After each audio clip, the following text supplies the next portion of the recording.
Ever look at an X-ray and wonder why one is perfectly sharp and another is just a grainy mess? Well, today we're going to pull back the curtain on the two numbers that are at the absolute heart of every single great medical image. This is the science of seeing with certainty. So let's start with that big question. What actually makes an X-ray image good? I mean, beyond just looking nice. What's the real science that tells a doctor or a scientist, yes, you can absolutely trust what you're seeing here? It's a high-stakes question they have to get right every single time. And it turns out the answer really boils down to two pretty powerful little acronyms. SNR, that's the signal-to-noise ratio, and CNR, the contrast-to-noise ratio. Now, this isn't just a bunch of technical jargon. This is the fundamental language of image quality. All right, so let's dive in and break these down. We're going to look at what signal-to-noise and contrast-to-noise ratios actually are, and more importantly, what the crucial difference is between them. Okay, first up, SNR.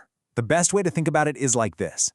Imagine you're in a super crowded, noisy room and you're trying to listen to just one person speak. The signal is their voice. The noise is all that background, chatter, the music, everything else. A high SNR means their voice comes through crystal clear over all that racket. In an X-ray, it's the exact same idea. It means the thing you want to see stands out clearly from all that random, grainy static. It's your baseline for how clean the image is. Now, this is where it gets really interesting. Let's go back to that noisy room. CNR isn't just about hearing that one person clearly. It's about being able to tell two different people who are maybe whispering to each other apart from one another, even with all that noise going on. It's all about the difference between two signals. In medicine, this is everything. Can you distinguish that tumor from the healthy tissue right next to it? That's not an SNR question. That is a CNR question. And this slide right here lays out the key difference perfectly. SNR is asking a really broad question. How clean is my picture overall? But CNR, it asks a much more specific, much more practical question. Can I tell thing A from thing B? That's what makes CNR a direct measure of an image's actual diagnostic power. It's about the task you need to perform. So we get what they are. But so what? Why do these numbers matter so much? Well, because we're about to see how these abstract ratios have huge, real-world consequences, from groundbreaking research all the way to a patient's diagnosis. A high SNR is your foundation. It's what gives you that sharp, crisp image that isn't full of distracting grain. But even more importantly, it gives you confidence that a tiny little speck you see is a real feature and not just a random fluke of noise. For any kind of scientific study, that is absolutely critical for getting results you can trust and repeat. But a high CNR, oh, that is the real game changer. This is what makes the impossible possible. It lets a radiologist spot a faint, low-contrast tumor that's hiding in soft tissue. It helps a materials scientist find a microscopic crack in a new alloy. You know, all the really critical jobs, detecting, classifying, measuring, they all live or die based on having a strong CNR. So, how high do these numbers need to be? What's good enough? Well, there's actually a classic rule of thumb for this from a scientist named Albert Rose. It's called the Rose criterion, and it gives us a simple but really powerful benchmark. And that number is 5. The Rose criterion basically says you need an SNR of at least 5 to be truly certain that what you're seeing is real.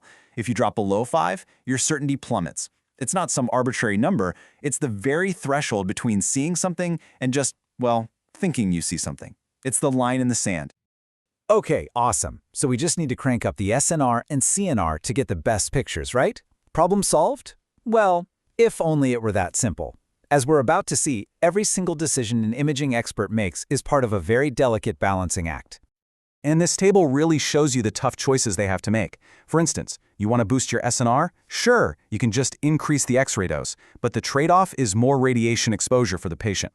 Or you can use a trick called pixel binning, where you kind of group pixels together to catch more signal, but the cost there is a blurrier, lower resolution image. Want to improve CNR? You can use a contrast agent, but that's an invasive procedure for the patient. You see, every single choice has a cost. So in the end, creating that perfect image isn't about just maxing out some numbers on a screen. It's this constant, expert negotiation between getting a clear picture, keeping the patient safe, and doing it all in a reasonable amount of time. Okay, so we've gone through a lot. If you're going to walk away remembering just one key thing from all of this, what should it be? Let's boil it all down to one final, super clear concept. Here it is. Think of SNR as the foundational quality. It's asking that global question, how clean and good is my canvas? But CNR is the task-specific metric. It's what determines if the image is actually useful. It asks the critical question, can I clearly see the painting on the canvas?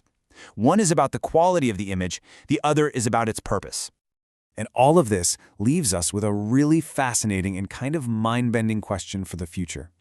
For over 100 years, we've perfected how to measure the quality of images we capture from the real world. But now, as AI starts to not just clean up, but to actually generate or enhance medical images, are SNR and CNR even enough anymore? Are we going to need totally new ways to measure what's a real diagnostic feature and what's just a clever algorithm's best guess? That's a question for the next generation. Thanks for joining us.